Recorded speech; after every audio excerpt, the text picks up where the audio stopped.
الحمد لله رب العالمين، والصلاة والسلام على سيدنا ونبينا وحبيبنا محمد وعلى آله وأصحابه أجمعين. رب اشرح لي صدري ويسر لي أمري واحلل عقدة من لساني يفقه قولي. اللهم افتح علينا فتوح العارفين وارزقنا فهم النبيين وإلهام الملائكة المقربين. يا حي يا قيوم يا رب موسى وهارون ونوح وإبراهيم ومحمد صلى الله عليه وسلم. أكرمنا بجودة الحفظ والفهم وارزقنا الحكمة وثبات الذهن والعقل والحلم والعلم والنجاح في الدنيا والآخرة بحق سيدنا محمد صلى الله عليه وسلم يا رب العالمين. أما بعد.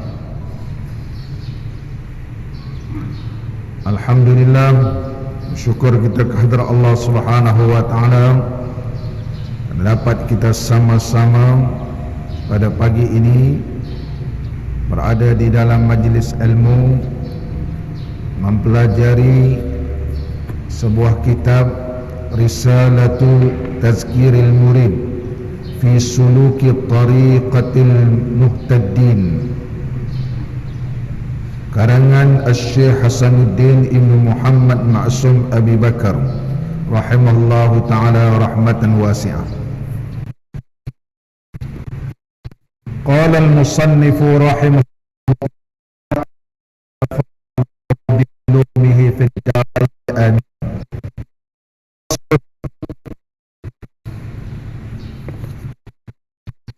Telah dimisalkan mereka itu, mana ulama-ulama tasawuf mengumpamakan akan syariat dengan perahu pada keadaannya sebab menyampaikan kepada maksud,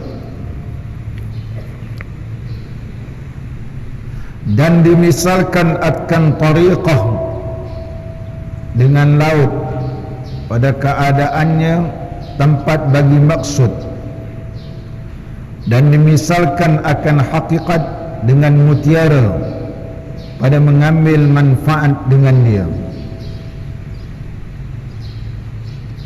Nabi SAW ketika mana didatangi oleh Jibril alaihi salam menanyakan tentang 3 perkara. Apa itu Islam, apa itu iman, apa itu ihsan. Yaitu iman, yaitu Islam, iman dan ihsan. Ini dalam hadis Nabi sallallahu alaihi wasallam. Istilah ini telah diperbagaikan oleh para alim ulama. Ada ulama menyebut bahawa sesungguhnya amal syariah itu dinamakan ibadat, dan amal iman itu dinamakan ubudiyah, penghambaan. Ubudiyah, yaitu ubudiyah ini kedudukan bagi orang yang khusus. Adapun ibadah ini kedudukan orang awam seperti kita. Mana orang yang sampai tahap al-iman ataupun kedudukan ubudiyah, amal ubudiyah ini, seorang yang redha dan sentiasa tenang dengan menunaikan kehendak Allah Subhanahu wa taala. Dia rasa tenang dia, tak pernah rasa cemas, tak pernah rasa gundah gulana, bahkan dalam keadaan tenang merasakan ketenangan dan redha segala apa yang telah ditentukan oleh Allah. Ini kedudukan orang yang beriman ataupun disebut sebagai ubudiyah. Kedudukan yang ketiga iaitu kedudukan ihsan yang disebut dalam hadis Nabi sallallahu alaihi wasallam, disebut juga sebagai kedudukan ubudah, nama dia ubudah. Kedudukan ubudah, perhambaan juga, tetapi dia sampai kedudukan an ta'budallaha ka'annaka tarah, kamu beribadat kepada Allah seolah-olah nampak Allah. Fa in lam takun tarahu, sekiranya kamu tak nampak Allah, fa innahu yaraka, maka sesungguhnya Allah senantiasa melihat kamu. Maka mereka yang sampai kedudukan maqamul ihsan, kedudukan ihsan ini disebut juga sebagai ubudah. Ataupun ada istilah yang lain disebut sebagai amal ahlul bidayah. Amal ahlul bidayah, iaitu amalan orang permulaan, itu Islam.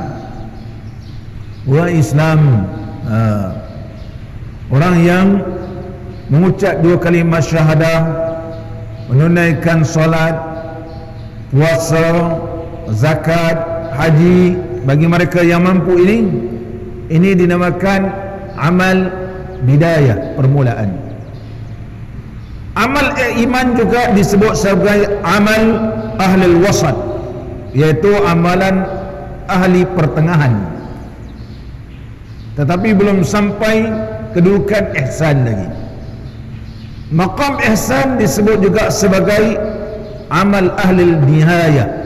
Kemuncaknya ialah merasakan sentiasa Allah melihat kepada dia, ataupun disebut sebagai syariat sebagaimana dalam kitab kita, ataupun disebut yang kedua iaitu kedudukan iman tariqah.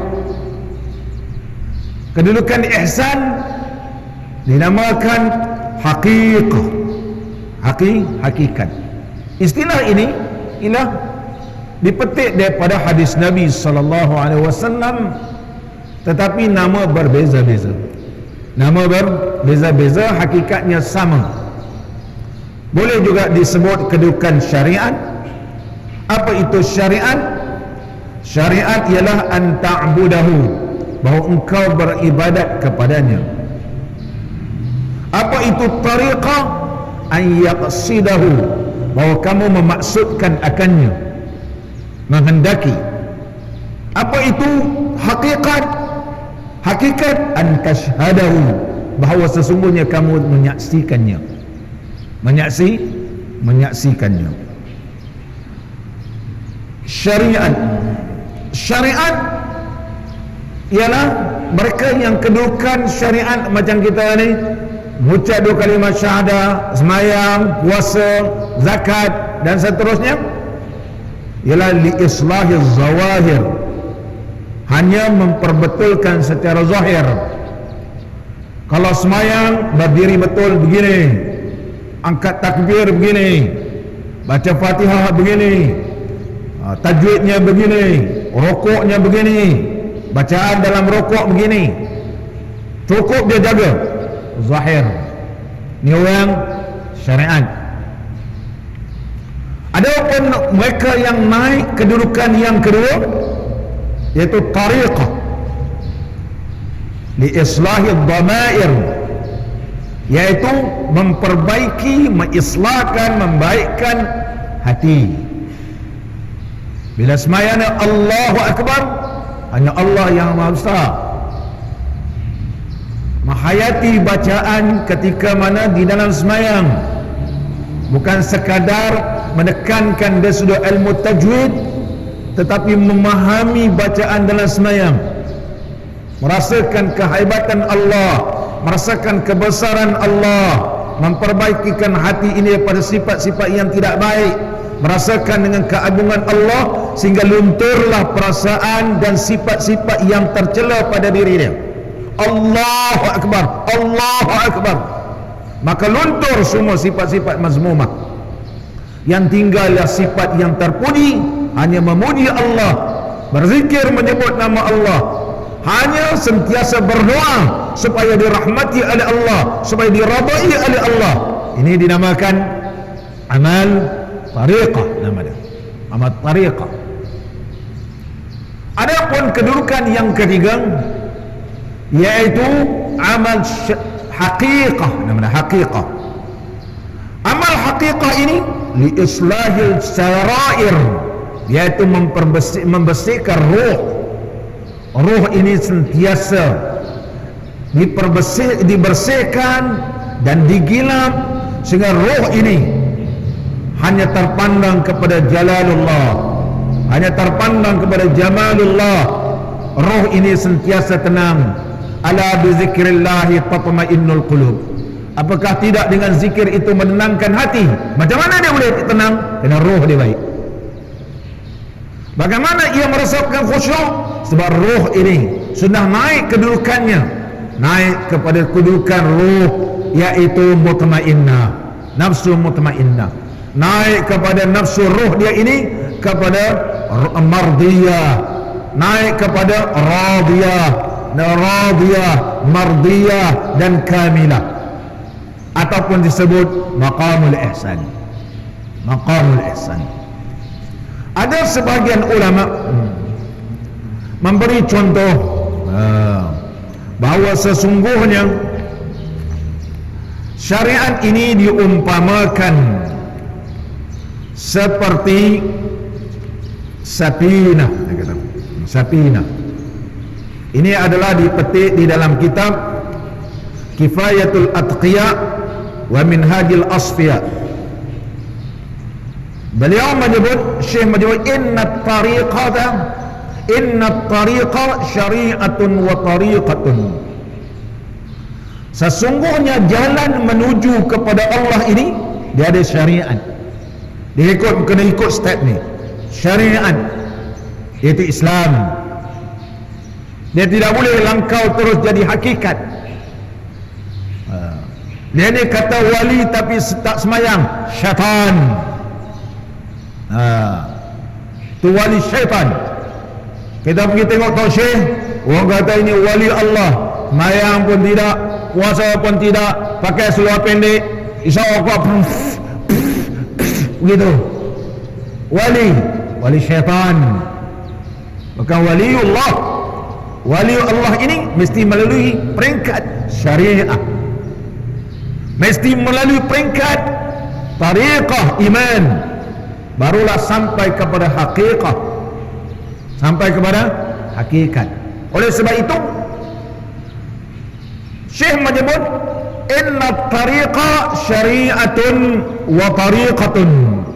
Sesungguhnya jalan menuju kepada Allah Ta'ala ini yaitu ada syariat wa tariqatun, dan juga ada tariqah wa haqiqatun, dan hakikat.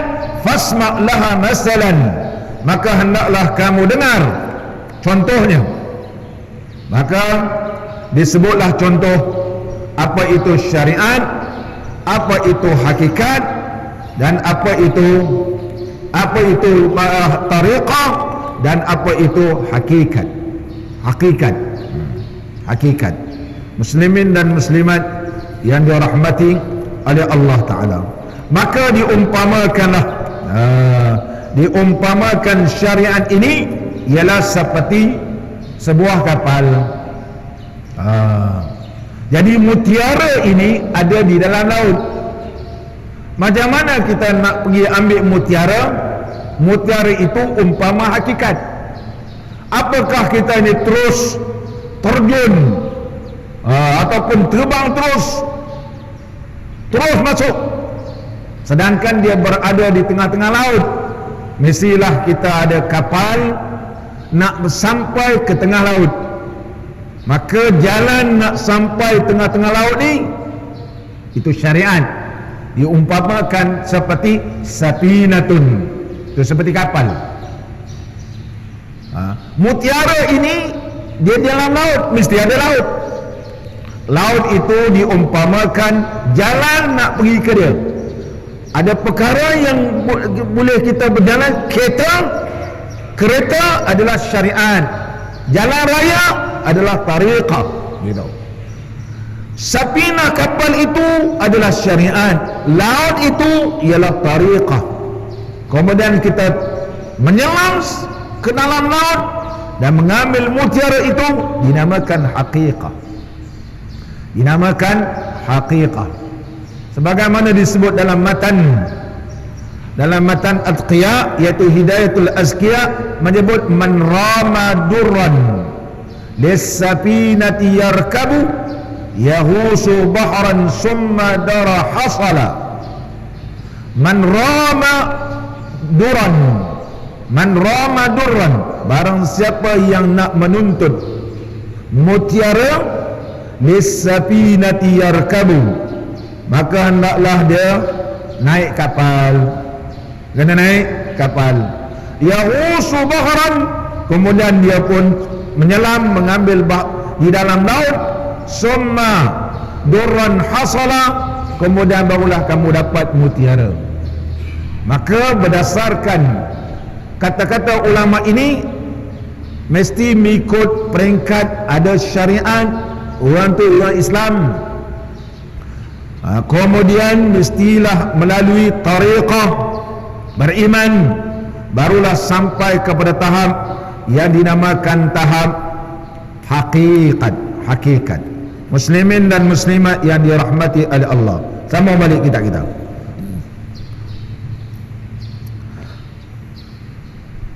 Dan padanya mulia atas lainnya. Maka kalaulah mereka melakukan 3 perkara ini, maka ia adalah semulia-mulia. Kenapa? Kerana ia dapat mutiara. Ada orang semayang tapi dia tidak mendapat kedudukan, keenakan, ketenangan, keseronokan, kepuasan, ketakwaan. Tak ada. Ada orang semayang tapi perangai tak berubah. Sebab dia dapat syariat. Ada orang semayang tapi dia menipu orang, gelentor orang, ngumpat orang, mencerca orang. Dia syariah. Semayang dia jaga, puasa dia kuat, tapi mulut dia tak boleh jaga. Dia setakat syariat. Dia tak ada rasa pun perbuatan itu berdosa. Sebab syariah. Dia syariah. Dia tak sampai kepada tariqah dan tak sampai kepada hakikat. Oleh sebab itu 3 perkara ini kalau ada pada seseorang, itulah teramat mulia, sebagaimana hadis Nabi sallallahu alaihi wasallam, Islam, iman dan ihsan. Islam, iman dan ihsan. Dan seterusnya lagi. Maka tiadalah sampai seseorang kepada hakikat, takkan dia boleh dapat mutiara yang diserupakan akan dia dengan mutiara, melainkan kemudian daripada sampai ia ke laut. Mesti dia pergi ke laut dulu, takkan tiba-tiba dapat mutiara. Yang tempat mutiara itu, dan tiada pula ia sampai kepadanya, tak boleh akan dapat mutiara ini, tak boleh sampai ke laut, melainkan dengan perahu. Mesti ada safinah. Mesti ada safinah. Al-Imam, seorang ulama yang terkenal, yaitu Imam Malik rahimahullah ta'ala. Imam 4 mazhab ni, di antaranya Imam Malik rahimahullah ta'ala, yang mengajar di Masjid An-Nabawi. Imam Malik rahimahullah ta'ala. Imam Malik rahimahullah ta'ala seorang ulama hadis yang terkenal. Di antara kitab beliau ialah Muwatta. Sehingga Imam Syafi'i juga pernah menuntut ilmu dengan Imam Malik. Pernah menuntut ilmu dengan Imam Malik. Sehingga Imam Malik berkata, wahai Imam Syafi'i, wahai Syafi'i Muhammad Idris, sesungguhnya Allah, innallaha qazafa fi qalbika nuran, sesungguhnya Allah telah mencampakkan cahayanya di dalam hati kamu. Allah dah berikan cahaya nur hidayahnya kepada kamu dalam hati kamu, fala tutfi'hu, dan janganlah sekali-kali kamu padamkan cahaya itu bil maksiyati, dengan maksiat. Mana Imam Malik bila pandang Imam Syafi'i, dia nampak Imam Syafi'i ini ada tokoh dah. Imam Syafi'i ini akan jadi ulama. Ketika mana mengaji dengan Imam Malik dah nampak dah kasyafnya Imam Malik rahimahullah ta'ala, sehingga beri nasihat, sesungguhnya Allah telah menganugerahkan kepada kamu cahayanya, maka jangan sekali-kali kamu padamkan cahaya tersebut dengan melakukan maksiat. Imam Syafi'i jadi ulama yang besar, dan Imam Syafi'i ini seorang ulama yang alim, sehingga disebut oleh anak muridnya, sesungguhnya Imam Syafi'i ini kana Syafi'iyyu haibatin, sesungguhnya imam kami Imam Syafi'i mempunyai haibah, sehingga tidak ada seorang anak murid pun yang berani minum air di hadapan Imam Syafi'i. Kalau kita ni cikgu tengah cakap, anak murid tak berani nak minum, bukankah Imam Syafi'i itu marah? Kalau ustaz sekarang ni dia terus apa pasal minum? Aduh, orang tak ada rasa haibah dengan dia. Kenapa ni? Orang tak haibah sebab dia tegur. Orang takut nak minum, orang takut nak buat apa-apa, makan dan sebagainya, kerana takut dia tegur tengah pengajian. Nanti kita jadi malu, bukan kerana orang haibah. Tetapi Imam Syafi'i tak pernah tegur pun, tapi anak murid merasakan bahawa kehaibatan Al-Imam Syafi'i sehingga merasa malu dan gerun nak minum air di hadapan Imam Syafi'i. Allahu Akbar, Allah memberikan haibah kepada Al-Imam Syafi'i rahimahullahu ta'ala. Oleh sebab itulah Imam Syafi'i rahimahullahu ta'ala pernah berkata, madaratul ahmaqi ghayatun la tudraku, bercampur gaul dengan orang-orang bodoh, kamu tidak akan sampai kepada kesudahannya. Kalau kita kawan dengan orang yang tak betul, ghayah la tudraku, penghujungnya tidak akan kamu jumpai. Tak ada apa pun, tak ada apa yang kau dapat kalau campur dengan orang bodoh, kerana tidak ada manfaat apa-apa yang kamu dapat daripadanya. Ini kata Imam Syafi'i rahimahullah ta'ala. Imam Malik rahimahullah ta'ala seorang ulama yang alim, yang disebut sebagai Nasir Sunnah, yang menolong sunnah Nabi sallallahu alaihi wasallam, pernah berkata, man amila bima alima warathahu Allahu ilma ma lam ya'lam. Al-Imam Malik menyebut man amila, barang siapa yang beramal, bima alima, dengan apa yang ia ketahui, warathahu Allahu ilma ma lam ya'lam, nescaya Allah akan mewarisi akannya ilmu yang ia sebelum ni tak tahu. Kata-kata Imam Malik ini diuraikan oleh ulama. Man amila, barang siapa beramal, itulah tariqah. Tariqah. Man amila, barang siapa beramal,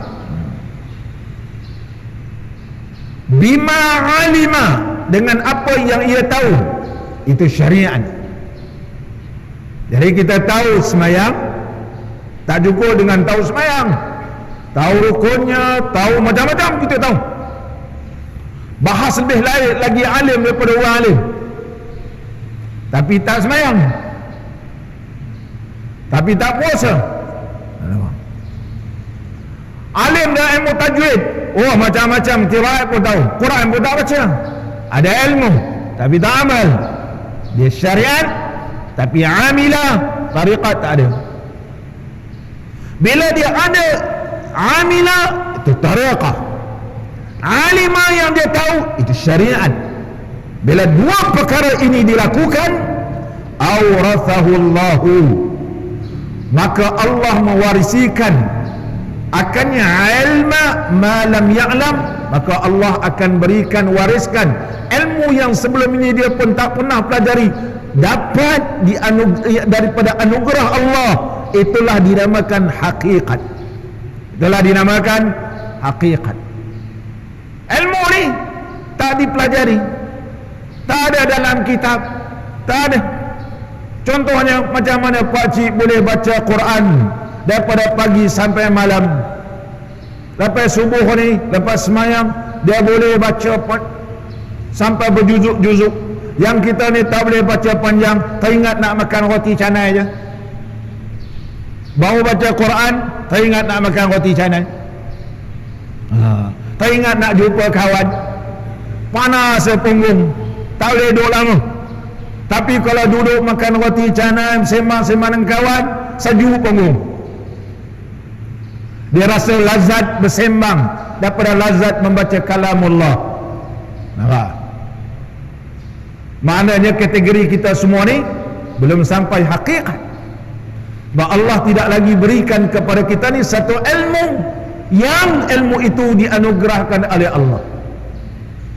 Kita rasa puasa, seronok berpuasa. Sebab apa? Ilmu yang Allah berikan kepadanya. Kita kata kau tak rasa penat, umur dah tua-tua 70 dia boleh puasa lagi. Orang muda umur 20, 30, 40 pun tak boleh. Pakcik ni dah tua. Ada setengah orang ni, ada seorang pakcik ni sihat sampai sekarang, dulu kerja kat mahkamah, sihat sampai sekarang. Dia kerja cuci kereta, dah pencen pergi cuci kereta. Puasa tak pernah tinggal, tak ada sakit dah. Isnin Khamis puasa, sihat. Saya rasa dah 70 lebih umur dia, sihat, boleh cuci kereta. Kadang-kadang kalau saya telefon, tolong ambil kereta kat mahkamah, dia ambil kereta pergi cuci. Kuat.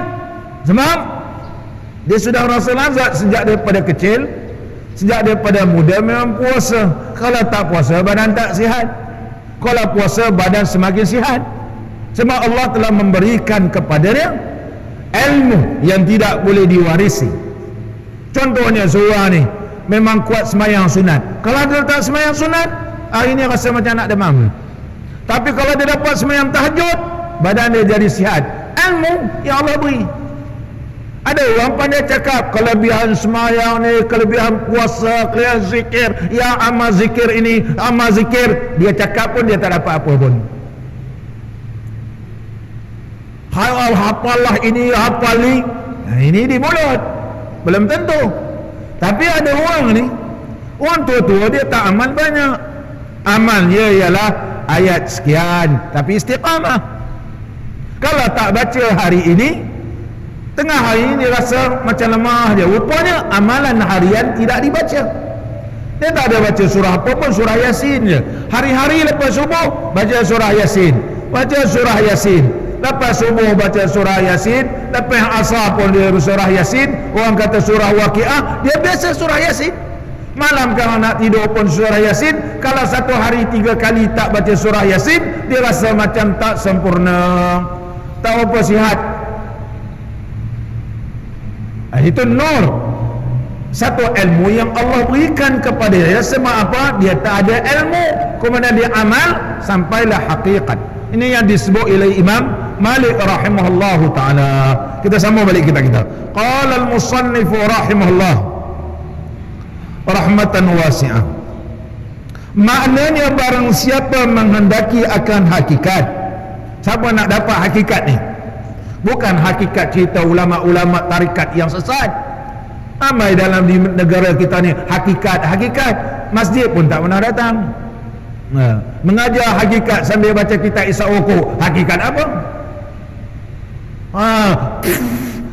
Baca kitab hakikat apa? Hakikat syaitan.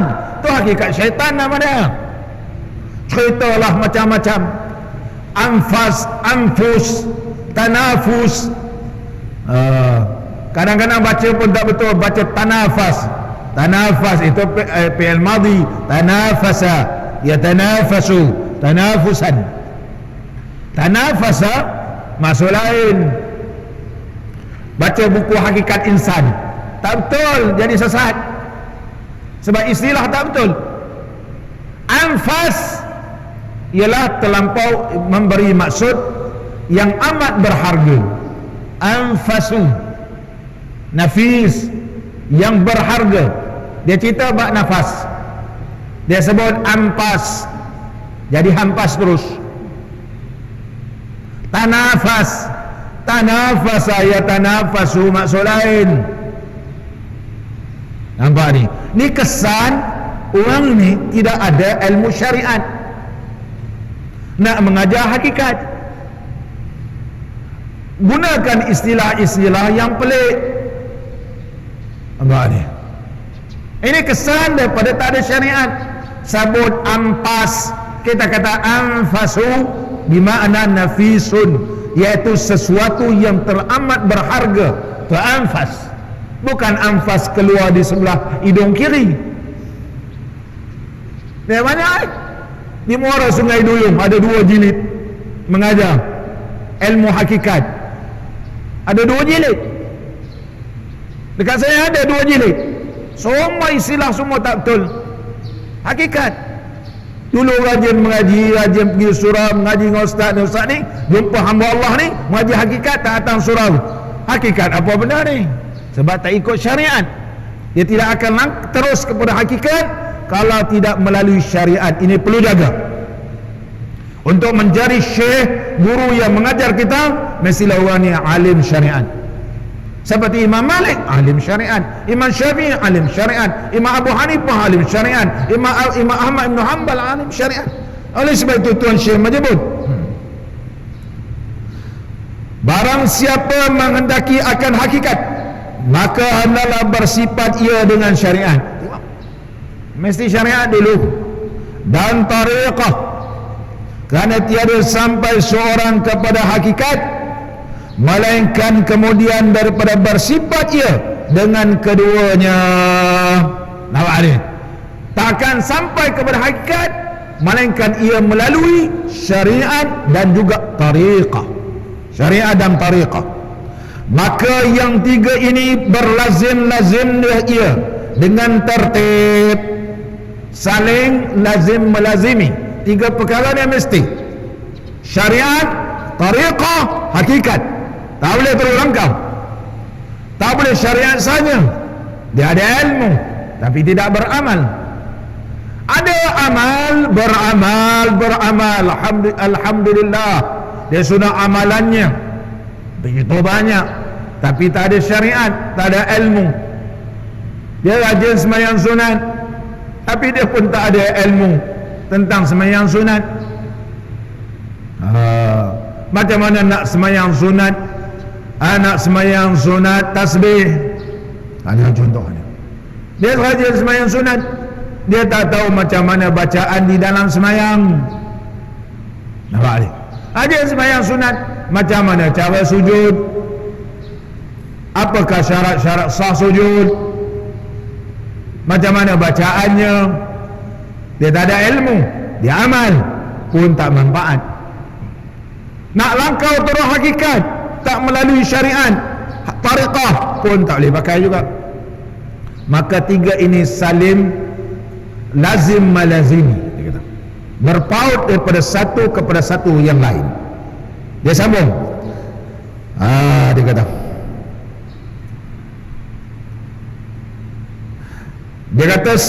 maka yang 3 ini berlaziman ia dengan tertib. Pertama syariat, kedua tariqah, dan ketiga hakikat. Apa itu syariat? Syariat ialah hukum yang telah ditunjukkan oleh Nabi SAW, yang diambil daripada Allah Ta'ala sendiri. Apa dia syariat? Ini wajib, ini sunat, ini haram, ini makruh, ini harus. Ini hukum, ini haram, ini makruh, ini wajib, ini sunat, ini harus. Itu syariat. Tahu syariat apa orang tahu? Kemudian naik tariqah. Apa tariqah?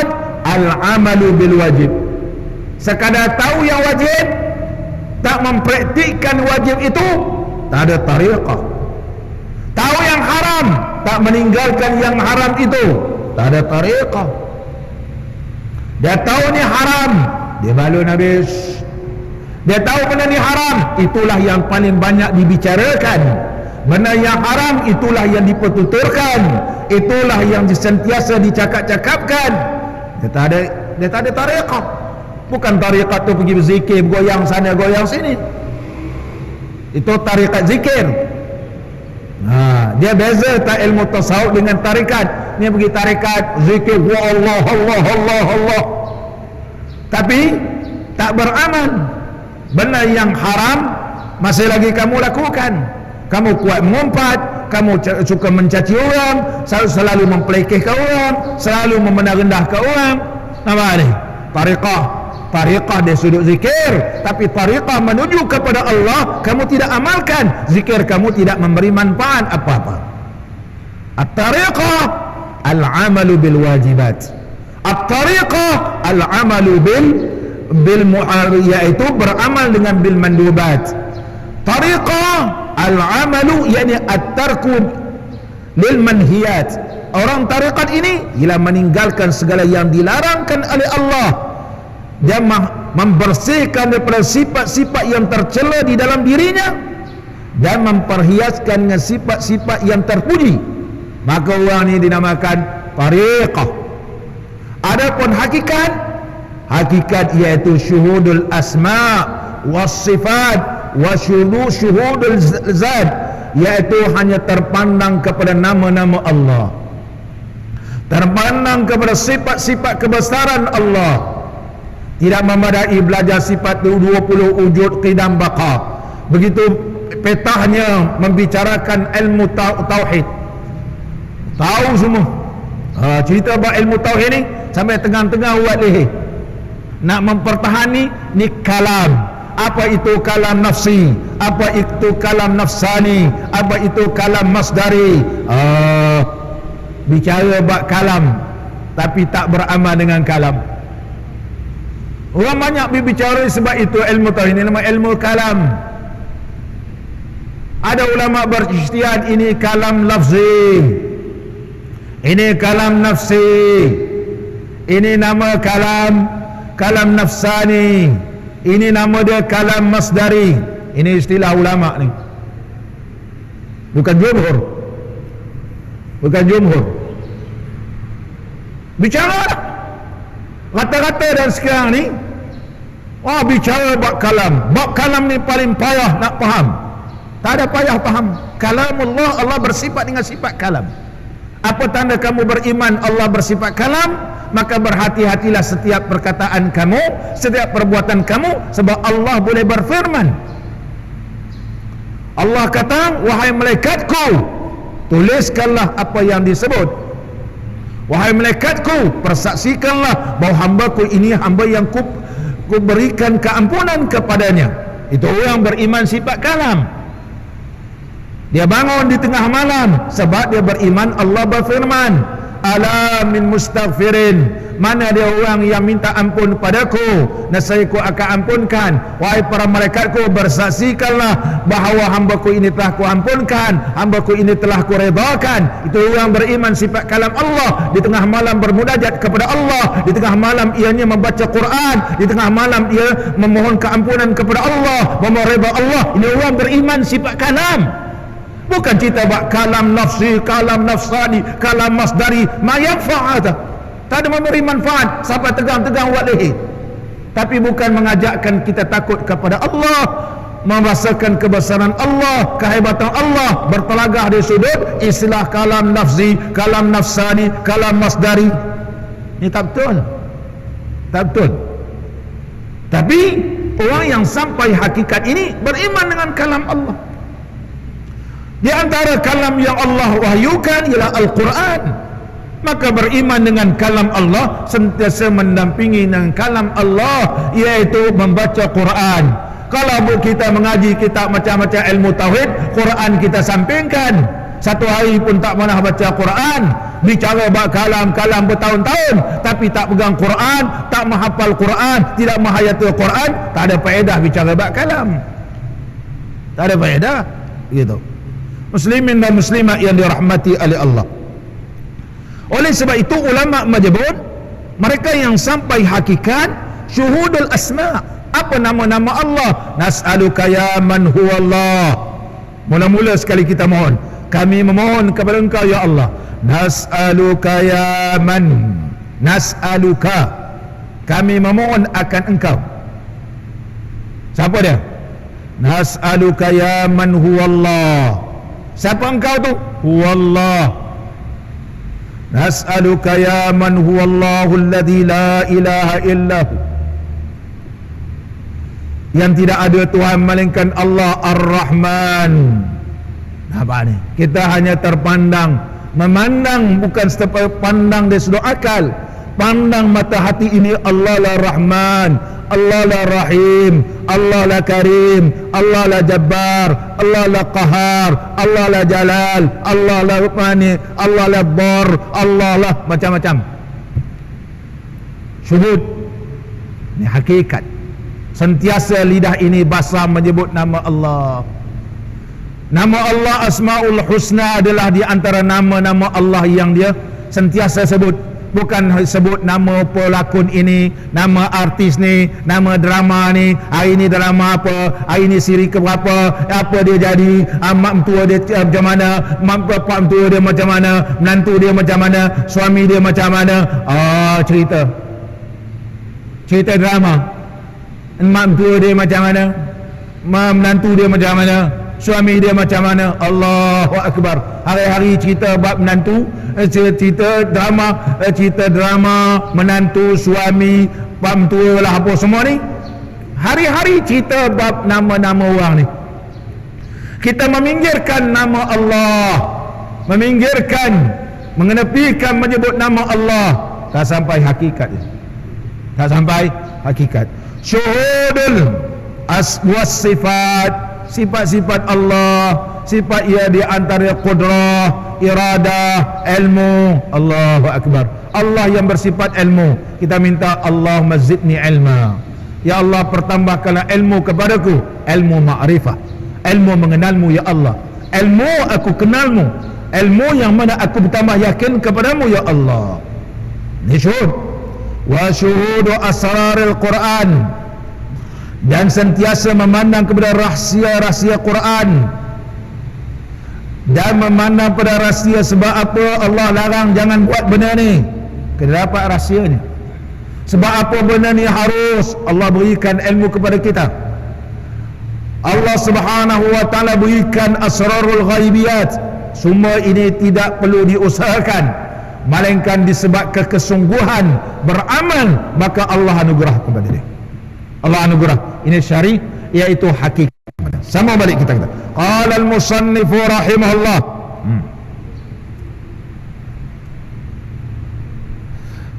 Barang siapa meninggalkan akan tertib ini, tiadalah sampai ia kepada mutiara hakikat. Kerana bahawasanya tariqah dan hakikat itu terhenti keduanya atas syariat. Mesti kena syariat juga. Bermula orang mukmin, bermula orang yang beriman, dan jika tinggi pangkatnya, kita tengok orang ni tinggi tamat dia, orang kata dia wali, cakap masin, tinggi, dan jadilah ia setengah daripada awliya sekalipun, tiadalah gugur daripada segala ibadat yang diperdukan atasnya pada Quran. Sekarang dia sudah sampai tarak wali, dia cakap dia terus jadi. Dia kata aku ni wali. Dia tengok pohon kelapa, dia kata matilah kamu. Tiba-tiba layu daun kelapa ni, mati. Dia kata Ustaz syukuri, dia cakap itu pokok kelapa tu matilah. Besok orang Bukit Katil tengok, mati je, mati. Bila dia tengok dia, mampus kau, mampus terus. Jadi Allah izinkan, tak ada hijab doa dia. Adakah orang sampai tahap ini Allah dah mustajabkan doanya, tak perlu semayang, tak perlu puasa? Tak boleh. Dia mesti semayang, mesti puasa. Sebab Nabi SAW lebih tinggi daripada itu. Tak pernah tinggalkan semayang, tak pernah tinggalkan puasa, buat semua apa yang diperintahkan oleh Allah. Tak gugur yang diperdukan atasnya pada Quran dan hadis. Ini diingatkan. Dan barang siapa menyangka bahawasanya telah jadi wali, dia dah jadi wali, dan telah sampai ia kepada hakikat, nescaya gugur daripadanya syariat, maka adalah ia daripada orang yang sesat lagi menyesatkan. Dia kata tiba-tiba dia berzikir, nampak satu cahaya yang telah menembusi kepala dia. Ini cabaran orang berzikir. Zikir, dia akan dapat cahaya. Banyak dalam tarikat. Yang antara yang terkenal di negara Arab ni, nama dia tarikat Karkadiyah nama dia. Kalau pergi Mekah, kalau ada jumpa orang ni pakai baju berbelang-belang, dia berjahit, bertumpuk-tumpuk, macam orang dulu buat langit-langit. Orang dulu dia tak ada siling rumah dia, sebab pakai atap nipah atau atap rembia.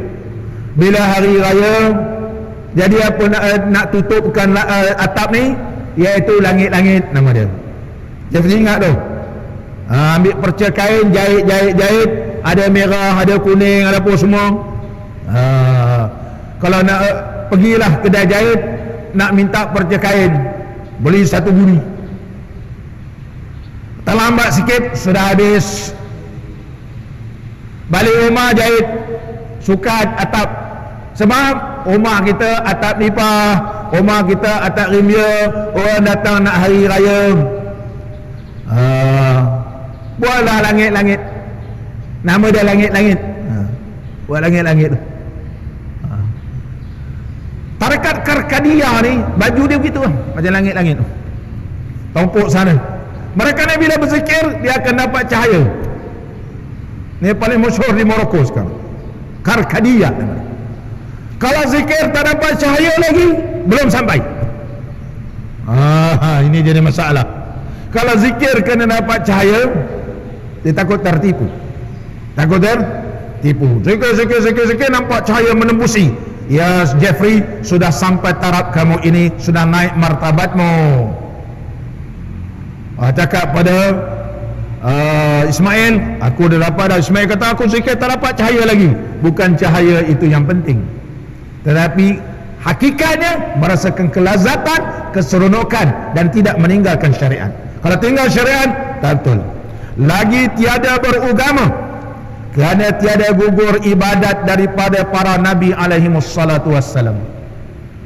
Nabi SAW tak gugur ibadat walaupun sudah sampai taraf Nabi.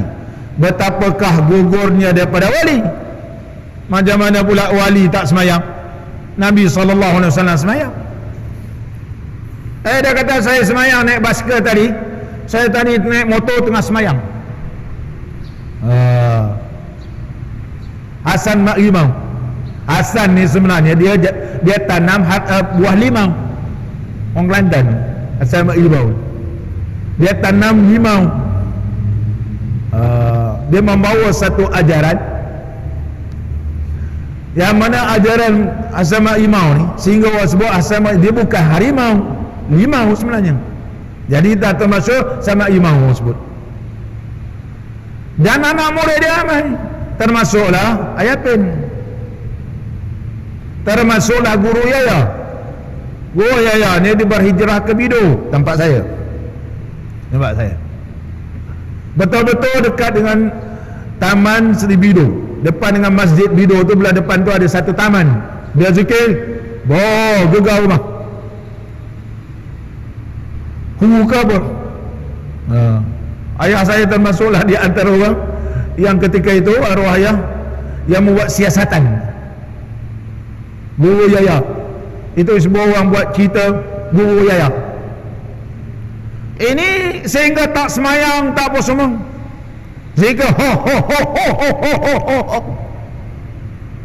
Bergegar rumah. Maka mereka ini bila dah tak semayang, walaupun kata dia mereka ni macam-macam, belum kita sampai, jangan aku tahu apa yang kamu hajatkan. Oi, Tok Syekh boleh tahu sebelum. Bukan cerita Piramli ni, betul-betul. Cerita Piramli, saya tahu apa yang awak hajatkan. Piramli itu nak canonkan golongan tarekat ni, atau tok-tok bomo ni menggunakan ilmu jin. Benda yang sudah berlaku, jin boleh beritahu. Ni tariqil jin, dengan jin. Nah, sampai tak semayang pun semua. Ini tak betul. Tok Syekh kata bahawa Nabi SAW lebih tinggi martabatnya, tapi tidak meninggalkan apa yang difardukan oleh Allah. Sama balik kita. Dan apabila telah mengetahui oleh as-salikin, orang yang berjalan menuju kepada Allah, akan segala yang tersebut itu, maka wajiblah atasnya menghiasi zahirnya. Hiaskan zahir. Belajar ilmu fiqh perlu dipelajari, dan mengamalkan syariat. Itu ialah iman, tariqah, supaya bercahaya hatinya dengan cahaya syariat, dan hilang daripadanya gelap-gelap maksiat. Dan dengan demikian itu patutlah ia bertempat tariqah pada hatinya. Maka tariqat ini dia berjalan terus sehingga dianugerahkan oleh Allah satu ilmu yang tidak didapati oleh orang lain. Inilah yang disebut oleh ulama. Tuan Syekh kita memetik dalam kitab Kifayatul Atqiya. Kifayatul Atqiya ni, kalau orang mengaji pondok, mengaji kitab ni, Kifayatul Atqiya wa Minhajil Asfiya, karangan Syekh Bakar Al-Sayyid Bakri Al-Makki Ibnu Sayyid Muhammad Syata Ad-Dumyati. Beliau mensyarahkan kitab Hidayatul Azkiya ila Tariqatil Awliya oleh Syekh Zainuddin Ibnu Ali Ma'bari Summal Malibari. Ia seorang ulama India Malibari. Syekh Zainuddin Al-Malibari, keturunan dia juga. Seorang ulama yang alim. Syekh Zainuddin Ibnu Ma'bari Summal Malibari, orang Malibar, untuknya Malibar. Kitab ini masyhur, dibaca oleh ulama. Disyarahkan, nama kitabnya Kifayatul Atqiya. Cukup bagi orang yang bertakwa. Wa Minhajil Asfiya, metod bagi orang yang nak membersihkan, nak menjadi safi, iaitu kitab yang cukup masyhur. Syekh memetik dalam kitab Kifayatul Atqiya. Mudah-mudahan apa yang kita baca pada pagi ini dapat mengajarkan kepada kita, iaitu perbezaan di antara syariat, perbezaan di antara tariqah, dan juga apa itu hakikat. Mudah-mudahan ianya memberi manfaat kepada kita semua. Bismillahirrahmanirrahim. Alhamdulillahirabbil alamin, wassalatu wassalamu ala sayyidina Muhammad wa ala alihi wa sahbihi ajmain.